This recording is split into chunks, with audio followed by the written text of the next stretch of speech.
Well, hello there. How are you this evening? My name is Emmanuel Tiavia, and you're watching Agate Television. And it's time now for Sports Roundup, where you come for the sports and you stay for the stories, the conversation, the banter, and the gist.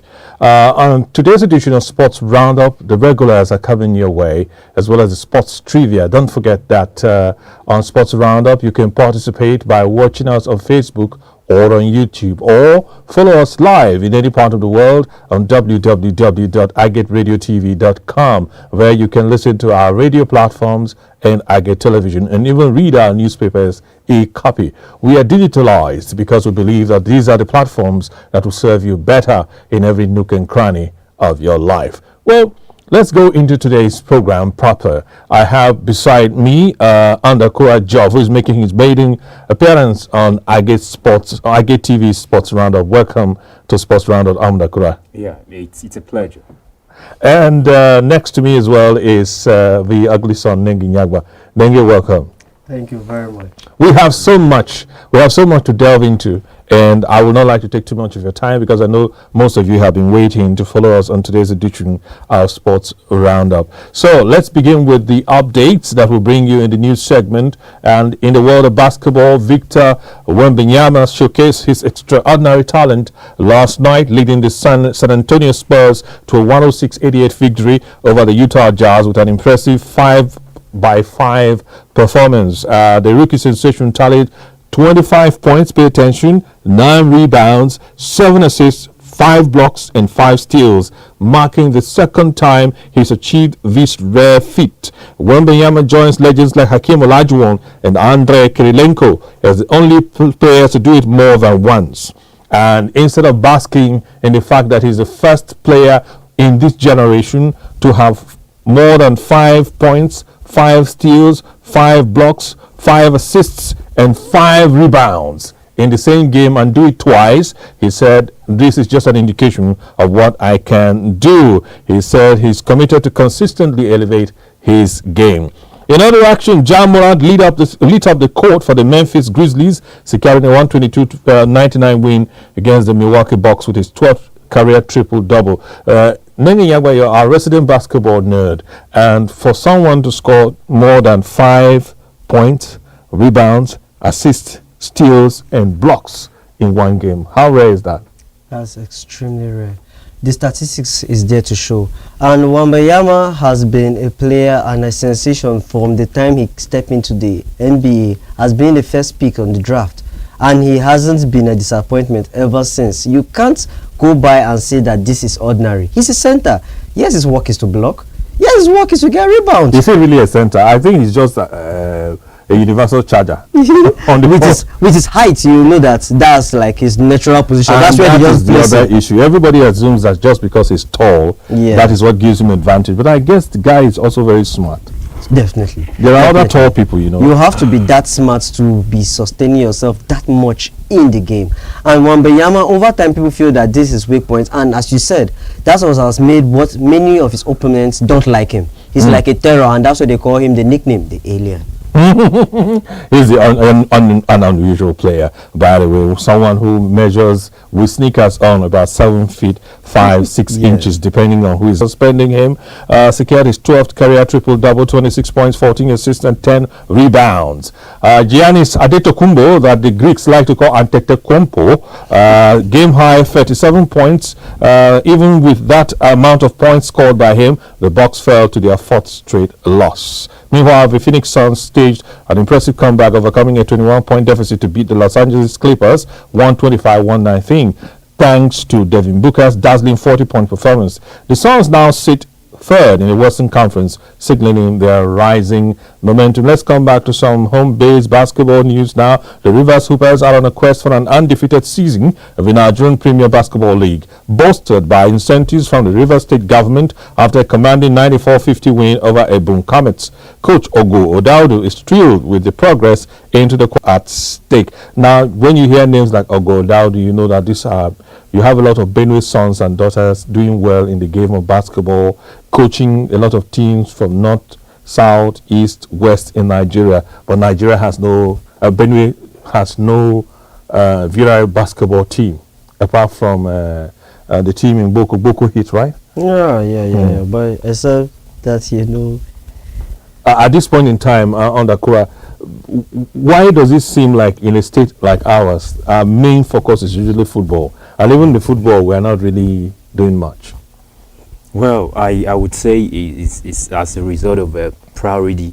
We have prioritized more of football than the NBA, as we can call it. But the records have shown a couple of times, well over records showing that actually people can actually thrive in that very sport from this state, Benue State.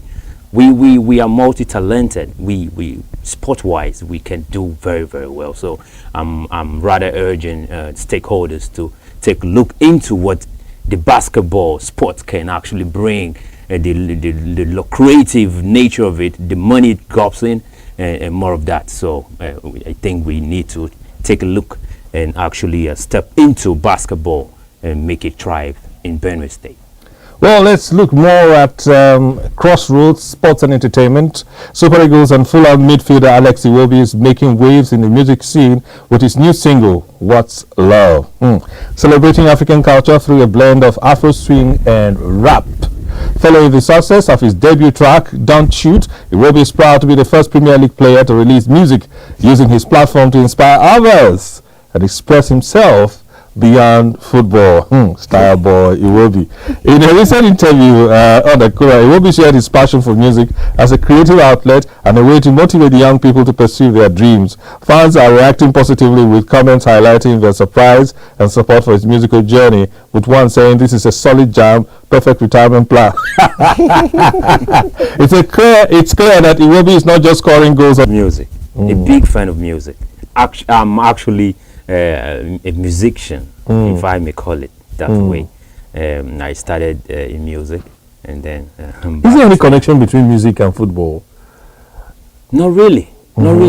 So how do you think this will not distract him from his footballing career? No, I think in some circumstances or situations, people are so multi-talented that they can actually be all round. Like they can be very sportive. They're into sports. They do it very well. And then music, it's a part of the whole social thing. And I think in school, at times they ask you what your extracurricular activity is. Yes. So you think this is his own extracurricular? Yeah. Manchester United for the Man U fans. A moment of silence. You guys have officially appointed Ruben Amorim as your new head coach, and is set to take the reins on the 11th of November after leaving Lisbon Sporting, where he made a name for himself as one of Europe's most exciting young managers. The 39-year-old has signed a contract through to June 2027 and will look to revitalize the struggling United side currently sitting 14th in the Premier League. Amorim, who previously led Sporting to 2 league titles, is expected to bring his dynamic style of play and focus on youth development to Old Trafford. Fans can anticipate his first match against newly promoted Ipswich on the 24th of November, as the club hopes his fresh approach will spark a turnaround in their fortunes. Mendy. That's the problem they always have. They're always looking for a spark. And it's not always going to be a quick fix. The problem they have is deeper than that. It's not something that you think in 2 matches and it's all good. That's just going to be something to give themselves hope. They need to accept that they have gone to that bottom average level. They need to put up themselves back to glory. The my glory days that they have spoken about for some time, they always say, we were. There's a statement, in that statement there's a word, where. You are not right now. So you have to accept the present. And when you accept the present, you will now build on Are you saying that after all the billions Man U spent on players, they did not go forward, rather they went backwards? They went so back. And I feel Alex Ferguson perceived that this was coming. That's why he even resigned. He perceived it. I was like, nah, I'm not going to be part of this. The perceiving language. Thank you so much. Let's move on to other sports stories on the update. We'll be digging more into Ruben Amorim as the program goes on. Belal Mohammed has announced he will be unable to defend his welterweight title against Shavkat Rakhmonov at UFC 310 due to a bone infection in his foot, sidelining him for at least 6 weeks. The 36-year-old champion expressed his disappointment on X, saying Allah's plan is the best plan as he prepares to undergo treatment and aims for a quick recovery. With Mohammed's withdrawal, the UFC faces a challenge in reshaping the December 7 card in Las Vegas, leaving Rakhmonov's status uncertain as he seeks his first title shot after an impressive 18-fight winning streak. The organization may consider options like an interim title fight or promoting the co-main event featuring Alexandre Pantoja defending his flyweight title against Kai Asakura to headline the event. That is in the world of Basbos, that is the MMA. Let's now look at some MPFR news that will segue into the Libya debacle. Former chairman of the Gombe State Football Association, Shuaibu Ahmed Gara Gombe, is calling for a major overhaul of CAF's rules regarding team receptions during matches after the Super Eagles faced a harrowing experience in Libya. The team was held for nearly 20 hours at an airport with no food or water due to its diverted flight, prompting FIFA to fine Libya $50,000 and award Nigeria 3 points and 3 goals. Gara Gombe argues that such incidents could be avoided if CAF established clear standards that take into account the unique aviation and financial rules of each host country. Meanwhile, Libya has expressed dissatisfaction with CAF's decision, alleging bias in favor of Nigeria and hinting a potential appeal to the Court of Arbitration for Sport. Do you think if Libya appeal, they win under Kura? No, from all indication, it shows Libya did wrong badly. Badly in totality. We want nobody. I can see the pain in your eyes. Seriously, it's a problem we've tackled before, and thankfully, CAF has come in to actually settle this whole dispute rightly. So they have done their job, and I hope they keep up the standard and really live up to the expectation. $50,000 sounds so small to me. I feel like it should have been like an extra zero behind at least. Actually, but I was looking at a harsher punishment method teaching for like 10 years, a decade. Yes, I was looking at yes. I felt I was not nice, but you're seriously not nice, huh? What I felt that they were going to be fined. That I felt so that surely money was going to leave their pocket. Then afterwards, we're going to play the match. That's Nigeria and Libya are going to play the match on a neutral ground. That's what I felt was going to happen. Fellow Libyan, welcome, sir.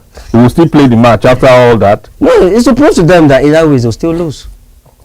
In a candid interview with Fabrizio Romano, Lionel Messi opened up about his future, revealing that he has no interest in coaching whatsoever after retirement, saying, "I wouldn't like to be a coach," and instead focusing on enjoying his time on the pitch. As for the 2026 World Cup, Messi admitted his dengue. Do you think it's a good thing that Messi is not going to be a coach? Yes. I mean, imagine who would be able to impress Messi. That's the problem. And that's the problem. Come on, it's a normal pass. Control it. Yes. You know, the first time Thierry Henry took the job of AS Monaco's coach, they had to sack him real quick because people complained at the point that he almost involved in abuse. In training grounds, he threw tantrums because these are things that he knew he could do during his time at Arsenal and at Barcelona. You know that there are controls. You expect that you control this first, you make a shot. Then the player just plays a shot carelessly and turns his back and like, that's the best I could do. You're like, what are you saying? You know that you can do better even in your retirement. And Lionel Messi looks like that person that if he gets angry, he's the last person you wish to meet. And players don't Maradona was not a very good coach. Maradona wasn't at all. That was Maradona. Once he lost, he was a very sore loser. And once he lost, he blamed everything down to the grass. He was capable of doing that. And Lionel Messi will not want to show that side of himself. And he has a legacy to actually protect. So I can see some players over time as grounded and saw their legacy through coaching. You can see a player like Wayne Rooney. You can see Lampard. No, Gerrard being questioned. Messi is a billionaire. Does he need to coach? You know, some players love the idea of staying in the football sector. But I know Messi will make a very good sporting director. He can spot that talent from a distance. Sporting director of which team? Who will pay his salary? You know, him being a sporting football lovers know that he has this capability. If But I for were to any ask you, institution- what team do you think would even dare to ask him to be their sporting director? What team would that be? Barcelona will come with two Besides hands. Barcelona. Except Barcelona, he may stay in the US or he'll go to Argentina. Let's look at 2026 World Cup, Job. Yeah. Messi says he's not thinking about that. Do you think he will play? Really? Because Ronaldo is working hard to play in 2026. Yes, I call Ronaldo ambition itself. You know, in that interview with Fabrizio Romano, the 433, Messi was so unsure about everything, if not everything. He was so uncertain about his future, and really, I don't see him being that good coach. Believe me. You look at somebody and you actually know, you see the prospects, you see the charisma, you see that he's good there on the pitch. Yes, he's no doubt the world best player, plays effortlessly, very good on the pitch, 100%. But in the managerial sector, it takes much more than what you can put up there on the pitch, you know. So I don't see him making up that. Maybe the song we need to sing for Lionel Messi is "Do As I Do, Don't Worry." He indeed confessed to Fabrizio Romano that his biggest ambition was to win the World Cup. Let's now move over to our next segment, which is Athlete Spotlight. And today on Athlete Spotlight, our athlete of the week is who else but Arsenal's star boy. Some say we should stop calling him star boy because his performances and his maturity now belie the fact that he is no longer a boy but a man. But we'll still call him star boy because that sounds more trendy. Who is that? Bukayo Saka, the talented right winger for Arsenal and England's national team, is celebrated for his creativity, dribbling and tireless work rate, solidifying his place as one of the world's top players. Since joining Arsenal's first team, he has won an FA Cup and 2 FA Community Shields, earning the title of Arsenal's Player of the Season for both 2021 and 2021-2022 campaigns. Saka's international journey began at youth level and now he represents England at the senior level. One of the lows of his career was missing a decisive penalty in a Euros final that, if maybe he had converted, might have led to England winning the Euros. He was abused, taunted, and torn into pieces, but the young man came back stronger. Guess what? Saka's name translates to his name, Bukayo, means adds to happiness in Yoruba, reflecting his positive impact on and off the pitch. No wonder he's always smiling. Saka says he draws inspiration from his father Yomi, who has played a crucial role in keeping him grounded throughout his career.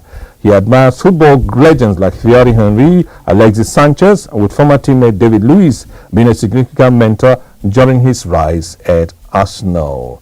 Well, off the pitch, in a unique venture, Saka recently launched his own range of peri-peri sauce called Peri-Peri Sakas at Nando's, showcasing his entrepreneurial spirit alongside his footballing achievements. You know, Saka is one of those players that you don't really value until he's not on the pitch. Everybody keeps talking about Cole Palmer, but there are those who say Cole Palmer is 3 years behind Saka in terms of the level of maturity and ability.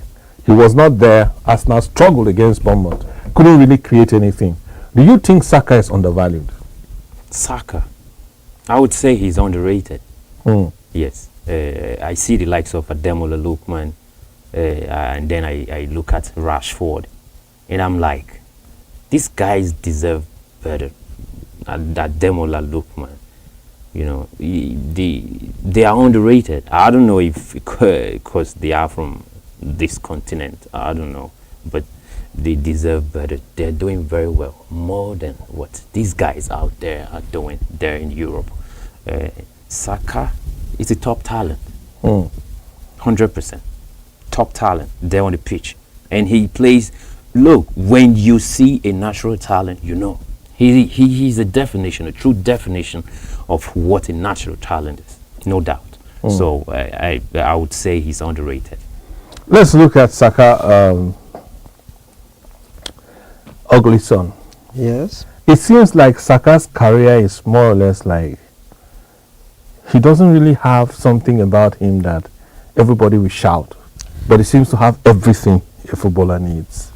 I won't say that he doesn't have what people will shout. He has a very, very good ball holding ability.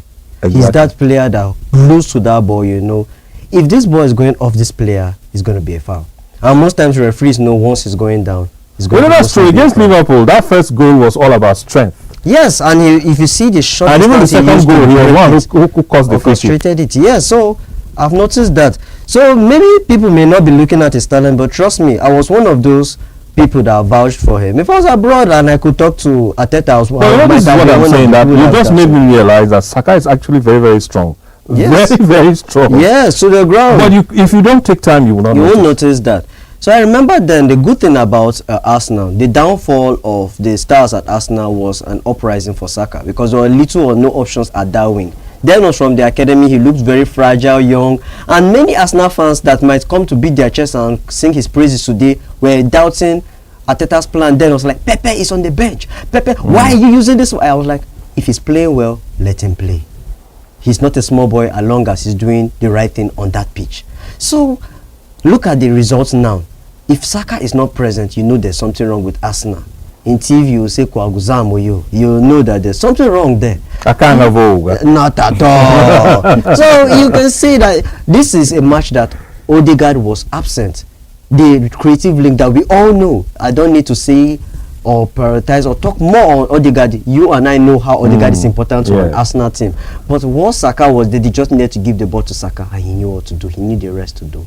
The only criticism I will give is that Arteta has been overusing Bakayoko Saka, and that might have made he might have not improved like he should, because there are times that you need to go back and reflect on your game. And there just like he missed a game, and against Liverpool he seemed an entirely different player. He was refreshed. Once you're refreshed, and there are times that it's only Madison that came out. But if you were in Arteta's shoe, will you not always be using Saka? The guy is always delivering. Even though if I was in his shoes, I will rest him. He's as reliable as Apu. That's what I heard one Arsenal fan say. You know, anytime you eat Apu, you will feel it, then go feel it. Exactly, you know that is your belly is gauged in the right way. But sincerely, Arsenal need a team depth, and Saka needs to rest a bit, because once a player goes to review things he has done, only Madison was open enough to say that he watches his games, he sees mistakes he makes, and over time he tries his best to improve on that. And he shows that he wanted to improve, and he has seen some of his games. Once he did that move he did against Robinson, many players want to play that shot directly, but he knew that this guy has gone so full, why don't I break him? And look at what he did. He broke both Robinson and the goalkeeper. That's where the space was there. So when he caught back to the left side, the keeper was expecting exactly what we call angle 90, not angle. Yes. Angle 90. All right, let's take a break. We would always tell you that you come for the sports, you stay for the banter and the conversation, right? Let's take a break, and on this break we're going to play you a very interesting video. Moses Bako talking about his top all-time 11 of BCC Lions of Boko, the legendary BCC Lions of Boko, who won the Mandela Cup, the Challenge Cup. I'm not going to give you details because it's part of our trivia question. Enjoy it. We'll be back shortly.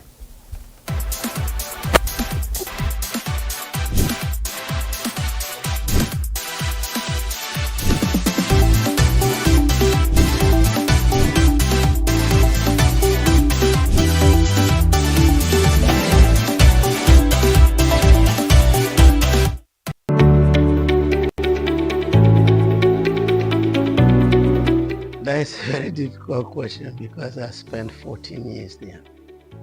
Nevertheless, I think my best 11 would include Samuel Adingi in goal. Number 2, John Agu. Number 3, Afioma Sylvester. Number 4, Felix Pilakia. Number 5, Samuel Elijah. Number 6, Benedict Ogu, alias Surugede.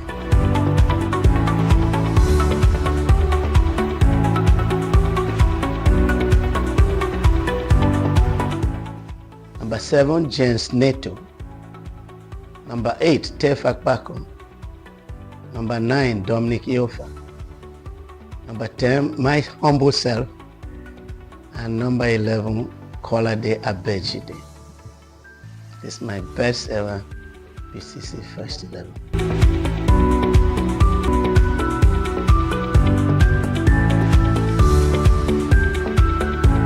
I don't need to think about it. Shaibu Amadu is the all-time best coach of the club.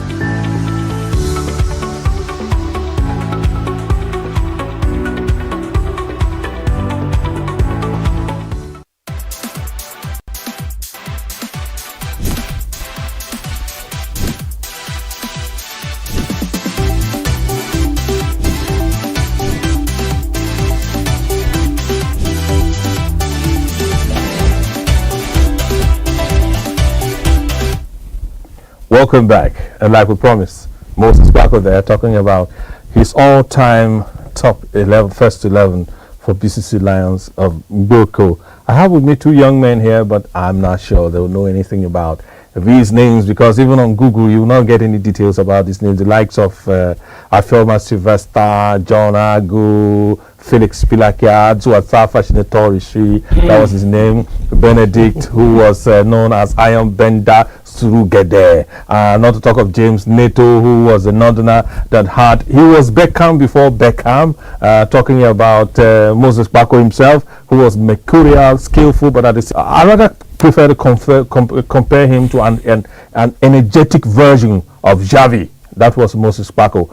In fact, the president referred to him as the Nigerian dog, that if he was given the assignment to mark you, he was the first player that introduced the concept of saying, today, you man no go play this ball, me self no go play this ball, in 1990 OGS. For those of you who don't know it now.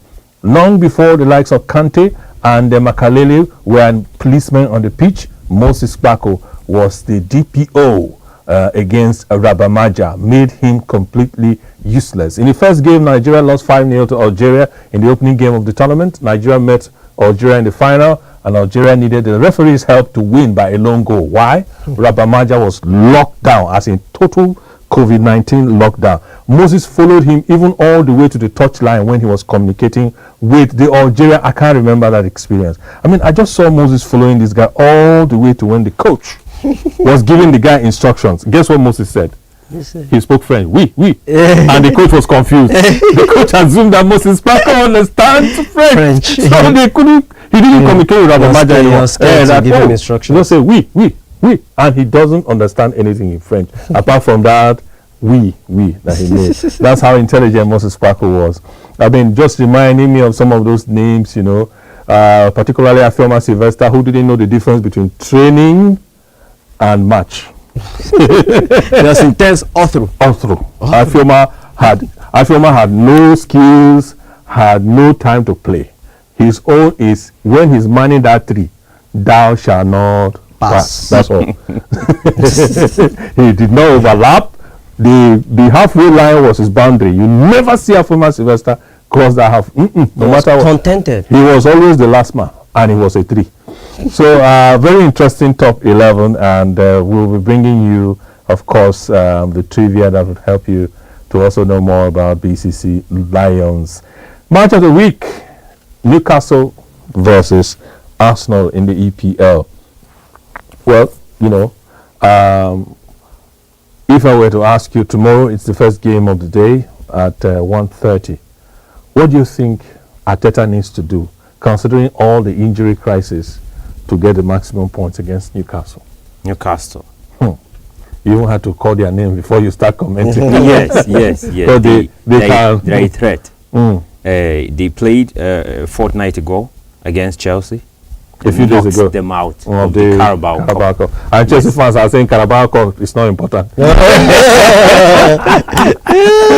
So we hear it's more of a consolation talk. Yes, to shamelessly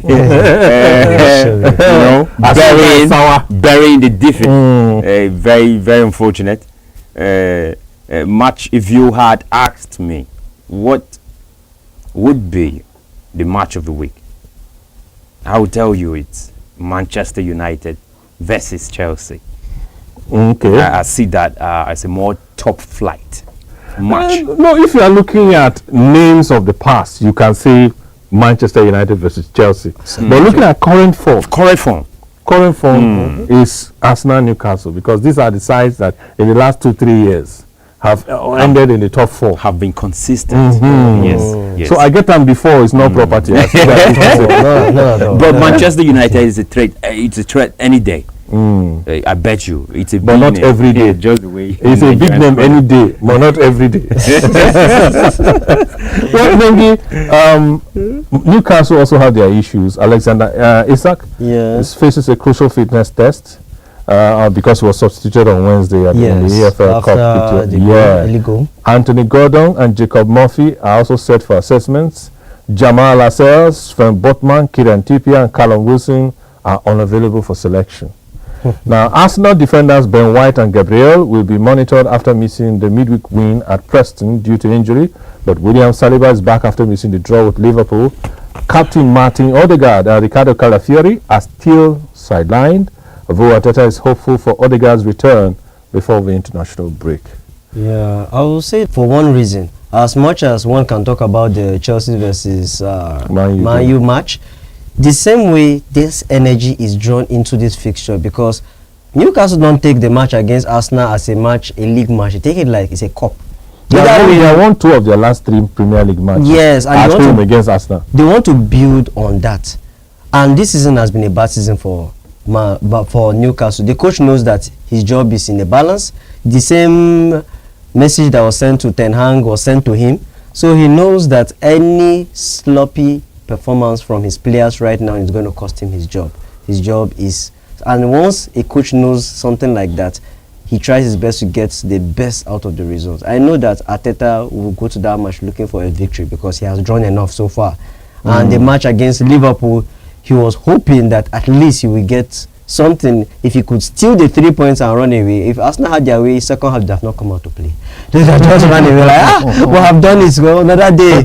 Let's finish this the last time of the season. When Odegaard is back, we'll finish. But too bad they have to play 90 minutes. And this match now comes in at the time his players are not so fit. But good news to him, Newcastle has their issues. First, the fitness issue. Secondly, the form issue. Yes, that was a cup match they won Chelsea, but in the league, the first 4 matches they garnered 10 points, but recently they have been. The goal scoring hasn't been so fluid, and too bad that one of the players that is most informed, that's in Alexander Isak, is not as fit as they hoped he would have been. So even though he's given a green light to play the game, you can't be for sure that he'll be 100%. And once he's not 100%, as much as Arsenal's defense have injury issues, they still have the once available physical players that can actually body him out of a lot of things. So it's going to be an interesting one, but I don't see it being a high scoring match. Okay, Arsenal are on the brink of becoming the second English club to achieve 2,000 top flight wins. That is if they beat Newcastle. But they've dropped points in 4 of their last 7 league matches after a strong run. They reached consecutive away defeats for the first time since May 2022, having recently struggled. Give us your prediction. Prediction. It's a tight match, very tight match. I see Newcastle. Of course, it's a match that will be played there in their home. You would. It's a 50-50. It's a 50-50. Man of God, tell us. Okay, a draw is possible in that match. What will be the draw score? Let's say 1-1. 1-1. Arsenal fans will be looking for you after this program. 1-1. I see 1-0 in favor of Newcastle. So it's even nicer to Arsenal fans than you. So you think Newcastle will beat Arsenal? I feel it's going to be a tight one, but they just use bullying like they usually do. Elucidate. What do you mean by bullying? Like what they do, they try their best to be very physical against the Arsenal team, and the Arsenal team don't enjoy that particular game. They try their best to be more technical, and once is that kicking back Eko Saka's leg, and right now the coach is very scared of his fitness issues too. So it being that way, they try their best to play to Saka like how they did the last match. And what Newcastle will try their best to do is to just isolate Saka and frustrate him. Bukayo Saka has been a standout performer, contributing to at least 1 goal in 7 of his 8 league appearances this season, and creating an impressive 27 chances in the EPL, which is, by the way, the highest by any player, higher than Cole Palmer, higher than Phil Foden, and he's the best performing English player the last 3 years in terms of attack, including Harry Kane. As Arsenal looks to bounce back, Raheem Sterling could join an elite group of players who have scored 10 goals against Newcastle in the Premier League. Now, this beautifully brings us to the question of fixtures. Let's go to Ligue 1 in France, where on Friday today already, Monaco versus Angers will take place, and Lille will trade tackles with Lyon. On Saturday, Paris Saint-Germain will face RC Lens. Brest will play against Nice, and Saint-Etienne versus Strasbourg. On Sunday, Toulouse will face Reims. Auxerre will trade tackles with Rennes, and Le Havre will face Montpellier, and Nantes will be visited by Marseille. In the Bundesliga, where we have the king of memes himself, in the person of who else? Victor Boniface, that the Europeans like to call Boniface. Bayer Leverkusen will take on Stuttgart. And I just want to know, it does appear like Boniface. Let me just make fun of how they pronounce his name. Boniface plays better for Bayer Leverkusen than he does for the Super Eagles. Why? Yes, we can attribute that to that high proficiency there in the club play than in the national play. In the international play, you have more compact players. You have more who have been together for long. You know, highly intelligent players who have worked together for quite some time, and they are integrated into a team for a very long period. You know, so you find boundless talent in club football than you would find in the national team. So I think that's a plus for persons. Okay, for Victor Boniface, it's a plus for him that he has a good team, good squad there in a good team. It's coached by Xabi Alonso, a legend of the play himself. You know, maybe for me, Boniface, you see him dribbling in the Bundesliga, selling people dummies. He comes to the Super Eagles and... I feel they don't play to his strengths here. What are his strengths? No, like the team. team. The Super Eagles don't know how to make memes. no. Except that, like, I'm wondering the team in general, like, okay. You know, the one thing I've noticed amongst the coaches that... Does he feel under pressure too much? Yes, that's one of it too. He has not been a frequent starter first in the team. It seems like he's in, I don't want to use this, but I feel like more of in Osimhen's shadow. Most times it's like once Osimhen is not available, you can now come in. Not that you are our number one. So to that level, the players to have a system they play against or play for Osimhen. The passes they draw for Osimhen are not passes that Victor Boniface will go for. You know, Osimhen is faster than Boniface. He is more physical than Boniface. Boniface wants to be that trick pony, to actually be more technical. He may be the number 9, but he wants to move from the wing and break through. So there are times that center may be a bit empty. But you now see a Super Eagles player now dropping in a cross in for a header among all these physical and ruthless African players that are ready to settle. Yes, Boniface will not do that. He will not put himself there. At the ending, he's now bullied to play little or nothing in the game. Tomorrow, Bayern Munich will face FC Union Berlin. Eintracht Frankfurt will play against Bochum. Holstein Kiel versus FC Heidenheim, 1846. TSG Hoffenheim versus St. Pauli. Wolfsburg versus FC Augsburg, and Borussia Dortmund versus RB Leipzig. On Sunday, SC Freiburg will take on Mainz, and Mönchengladbach will face Werder Bremen. That's it from the German Bundesliga. Let's go straight over to Serie A. Bologna on Saturday will face Lecce. Udinese will trade tackles with Juventus, who are undefeated, but too many draws have hindered them from being very high up in the table. Monza versus AC Milan on Sunday. Former Osimhen, or should I say employers of Osimhen, who have loaned him out to Galatasaray. Napoli will face Atalanta. Napoli are, by the way, table topping, and Atalanta have Nigeria's own Ademola Lookman, who, by the way, came 14th in the Ballon d'Or voting. Something Nigerians have made sure Ghanaians don't forget. Torino versus Fiorentina. Verona will take on Roma. Inter Milan versus versus Venezia. And on Monday, Empoli will face Fabregas's Como. Parma versus Genoa, and Lazio versus Cagliari. On Thursday next week, Genoa will take on Como once again. Now, we will talk about more about the 14th position of our dear brother Ademola Lookman. But in La Liga, Alaves will take on Real Mallorca today. On Saturday, Osasuna versus Real Valladolid, Girona versus Leganes, Villarreal versus Rayo Vallecano has been processed. Real Madrid was also postponed because of the floods that affected the greater Valencia region. And on Sunday, Atletico Madrid will face Las Palmas. Atletico, who have become the whipping boys of the La Liga. And Barcelona, who masticated Real Madrid in the El Clasico, will take on Espanyol. Sevilla versus Real Sociedad, and Athletic Bilbao versus Real Betis.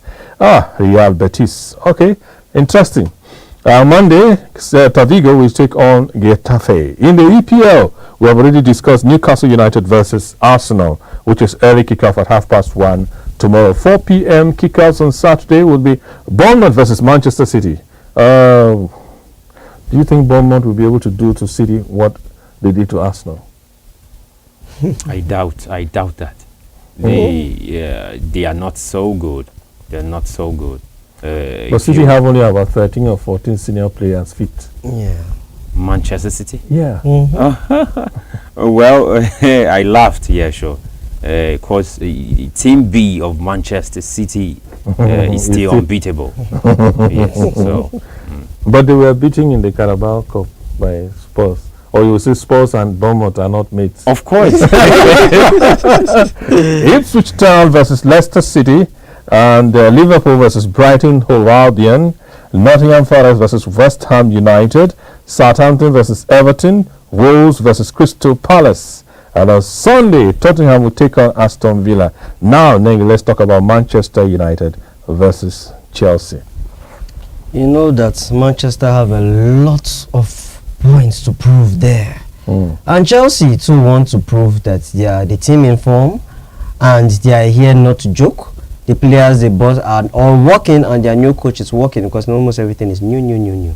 So they want to show that they have turned on a new leaf, and it's not just the Chelsea of the other coach that's talking of Potter, talking of Lampard, or talking of Pochettino. But one thing I will still say, and I keep on saying, is that they are not still there. They are still growing. Those players, and this showed in the match against Liverpool. The technical team fine, talent is there fine, but maturity is what is now lacking. And once maturity is something that you need, when the match is not still going your way, you know that this is a 90 minutes thing. Calm down. We'll take it step by step and the results will come out. That's what those boys may not be able to hold on to. But right now, Manchester United has just changed their manager, and the interim manager may want to prove that I am worth keeping around, even though you have signed someone else. Because rumors have it that when Ruben comes in, he's meant to leave. That's the Van Nistelrooy. But now he may want to stay. He may want another employment. He has even said he wants to remain as the assistant coach. So you see, that will show that he may want to prove his worth, because that the board or people that are there are not giving him the advices he wished to get, or he may want to bring his own assistant coaches and his own technical crew. But I will say that Chelsea may be shocked with what will come in. I remember once upon a time when Man U was having a bad season like this, and they used Liverpool to revive their season. So Chelsea may just be that team that might just make Man U show that they know what they want to do, because you see Højlund is there. That's their number 9 that have been lacking almost throughout the little part of the season, and now you can see that maybe because of time, let's delve into our last segment on looking ahead, which is the Ballon d'Or. The Ballon d'Or raised so much dust that it felt like Hamatan is already here with us. Onakura, who should have won it? Lautaro Martinez. You say? Lautaro Martinez. Allow me to gauge your fever. Okay, is it Lautaro? Are you here what I am here? Yeah, and his point is valid. Okay, let me hear you out. Yes, I was shocked Let's have it. to see Let's him have as it. far as the 7th spot. It's unacceptable. Okay. You for the fact I've come to understand in situations like this, statistics doesn't count. In this case, it never counted. Okay. Believe me, Okay. it never counted. The guy was on his scoring spree throughout last season, winning trophies here and there, and could never amount to a 3rd spot, even on the Ballon d'Or count. I was shocked, short of words. It's unacceptable. We won't take that. As a matter of fact, it got to a point I saw Ademola Lookman in the 14th position. I knew something was wrong somewhere. And to Where do you want understand, Ademola Lookman to end up? Top 10. sure, he deserves it. Okay. He deserves it. So name a particular sport you felt he could land. At least 7th. At least. 7th. At You know, least. there are some players that seemed to be in positions that actually amazed me. Like one of the players. Lautaro Martinez. Let's talk about that. That's a new one. No, I've been talking about that for some time now. He deserved the Ballon d'Or. I'm not saying he deserved the Ballon d'Or and Rodri doesn't. Okay. Like, but the I person also that didn't throw Trent yeah, Alexander. but the only person that if you mention that he deserved the Ballon d'Or without More of my people. the Did I rest- throw Tranto? the only person that they will recall that deserved the Ballon d'Or that was by checking weather fever. yes, It no, could be- very good one. It could be Yes, it could be. It could be. T-pain induced. The only person that I could say that people were overreacting was Vinicius Junior. I Okay. feel Vinicius Junior, Who should have won it? the person who won it, or Lautaro Martinez. No one said the two. Lautaro Martinez, as he said, had the figures behind him. But the only thing that I saw that caused him the biggest problem he had in this campaign was the fact that he plays in the Serie A, that do not actually support the use of PR as other leagues have done so far. Then good thing for Rodri that he played for Spain, that was quite outstanding, that they couldn't ignore him. If not, over the years, Rodri has been a player that many people didn't look at his statistics. This is someone that had the 77 game unbeaten run, played in the season in the whole Premier League. Any game he played for Manchester City didn't lose except the finals to Manchester United. That's the FA final. That was the game that broke it all. If not, continued in the countryside in the Euros, Spain was unbeaten throughout. And he was active in every match, and he was the player of the tournament. He won 3 individual trophies. He won 4 trophies. It's interesting that none of you spoke for Vinicius Junior. So my next question now, beginning with you, Nenge, Yes. in less than a minute. Yes. Madrid's behavior at the Ballon d'Or ceremony by boycotting it, may you tell us? I don't support the behavior. Is unsportsmanlike. That's Eh. one. It makes one feel like they feel something is for them, and if it's not for them, Okay, that they are means no entitled. one. It doesn't belong to anyone else. Yes, that's a spirit of entitlement. Over the years, everyone has did. They never at least sympathize or even mention congratulations to anyone else. So when it didn't go your way this time, why are you complaining? Olakura, Yeah. the Madrid's behavior, they boycotted the Ballon d'Or. Yes, like Nengi said, rightly, unsportsmanlike behavior, that entitlement feeling. Football is not made for Real Madrid. It's not. It's not made for them solely. You compete for these and you earn it. In the end, you earn it. I felt very, very bad because it was coming from a top flight club like Real Madrid that has been at the topmost level of football. I could remember things. Yeah, it's human that people or probably behaviors like these are exhibited. I remember Cristiano Ronaldo boycotting a Ballon d'Or, But not the years whole ago. club. Not the whole club. But I think you know Ronaldo Yes. is a team more like But I feel like this is induced by the president. Since the president said that do not, and the person that amazed me, Emmanuel, that he boycotted the Ballon d'Or is Mbappe. For me, if I was a coach of France team, I will disband you as the captain. That's like You are French. you have chosen your club over your country. You're not being a leader. What do you mean? Is this in 2006, if memory serves me correct? Do let me know in the comments on Facebook and YouTube. A certain Italian won the Ballon d'Or as a defender simply because Italy won. He left the Italian Serie A, joined Madrid, and won the award as a Real Madrid player, and the whole world was okay with it. So what is wrong with Rodri winning?